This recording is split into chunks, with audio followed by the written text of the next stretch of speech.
Bonjour, j'avais envie de vous faire une petite vidéo aujourd'hui impromptue parce que c'est le printemps aujourd'hui et puis c'est qui dit printemps dit semis. Donc là ça y est, c'est parti pour la période des semis. Alors j'avais envie de vous montrer comment je réussis à faire des super tomates. Maintenant j'ai pris le coup pour les tomates. Donc je cultive environ une trentaine de variétés. Beaucoup sont issus de la ferme de Sainte-Marthe et puis d'autres aussi de l'association Collière Parasemear, qui est l'association équivalente à Cocopelli au Portugal pour préserver les variétés anciennes potagères. Donc du coup ça demande un minimum d'organisation quand on fait des graines, donc quand je garde ces graines là. Et il faut en fait les suivre de toutes les étapes, hein, de quand elles sont bébés. Donc c'est vrai que là, vous voyez, en fait, là j'ai préparé là ma barquette où je vais semer des tomates. Après je vais en semer encore une deuxième et puis ça suffira pour cette année. Donc mes préférées, je les ai semées ici. Elles sont par deux et puis dans chaque poquet j'en mets deux. Donc voilà, ça fait 4 exemplaires. Ça, si jamais il y en a une qui pousse pas ou une qui est frêle, bon, bah, il restera l'autre à côté. Donc là, j'ai noir de Crimée, mes préférés, vous allez savoir tout savoir. C'est les noirs de Crimée, Carotina, qui est une jaune qui a un petit peu une forme de cœur. Papy Madelon, ça c'est une graine que Albert et Janine m'ont donnée quand ils sont venus. Donc les tomates de Papy Madelon sont super délicieuses. Beefsteak, c'est une grosse tomate très charnue. La reine de Sainte-Marthe, qui est donc de la ferme de Sainte-Marthe.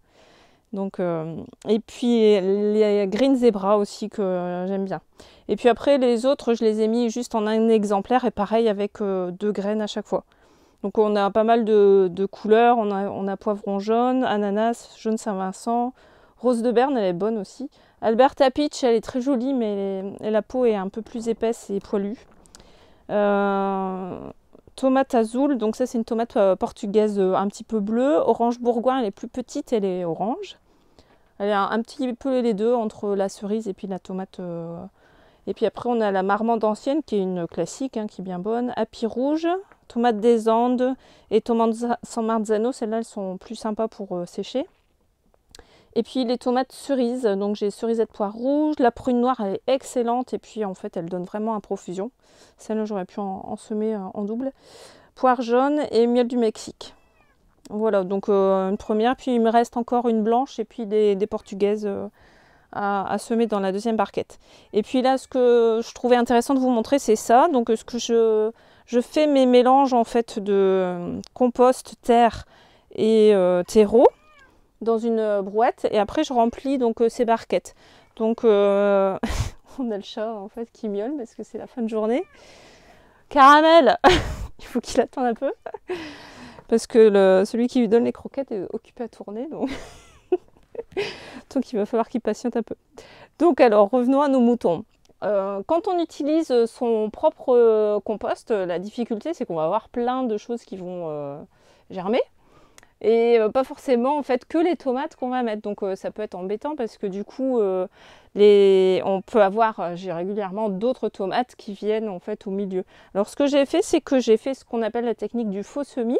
Donc j'ai préparé les barquettes il y a 2-3 semaines et puis vous voyez en fait tout ce qui a déjà en fait germé, bah, juste au moment où en fait où je vais semer en fait, je désherbe en fait et du coup en fait pratiquement en fait j'aurai normalement pas de choses inconnues au milieu de mes tomates. Voilà. Donc j'ai pas trop d'ailleurs de tomates inconnues qui se sont faufilées au milieu. Voilà. Alors et puis dernier point très intéressant, c'est que vous voyez j'utilise en fait des barquettes très hautes. Donc ça c'est vraiment j'ai testé en fait une année, c'était juste incroyable. Les mêmes semis avec des barquettes classiques de cette taille-là et puis celle-ci. J'avais même mis une photo sur Facebook, je crois. Pour le comparatif, c'était juste incroyable en fait la différence. Évidemment, plus la tomate elle a un volume racinaire potentiel important et plus en fait elle va se développer. Donc ici, j'attends vraiment d'avoir des superbes tomates qui sont déjà bien grandes. Juste à peu près à cette taille-là. Et quand on va les repiquer, en fait, on a vraiment une surface racinaire, là, tout est pris. Et on va, en fait, si ma tomate fait cette taille-là, je vais enfoncer dans la terre jusqu'ici. Alors évidemment, il faut faire attention à ne pas casser, hein, mais on va faire un trou très profond, donc vous voyez à peu près, on va dire 40 cm. Donc on y va avec un... Comment s'appelle l'outil que tu avais utilisé? Le truc bleu là. Oh, une baramine, mais bon, quand la terre, si la terre elle est...